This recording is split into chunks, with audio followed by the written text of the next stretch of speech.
استكمالا طبعا لمسيرة الخير والدعم اللي بتقدمه الشرطة وقطاع الأمن المركزي لخدمة المواطنين وخدمة مصر أولا وقبل كل شيء.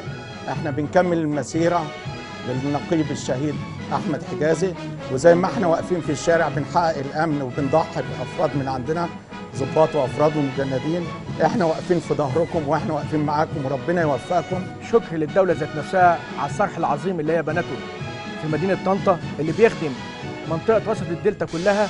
كل مجهود مخلص لمصر وبيخدم مصر ربنا يتقبله وربنا يجعله في ميزانات حسنات الجميع سواء احنا او الصف المستشفى. احب اشكر الشرطه والمسؤولين كلهم، من غير دعمهم لينا وللاطفال دي كلها ويعني مش هنقدر ان احنا نكمل علاجنا ولا نقدر ان احنا نتقدم قدام.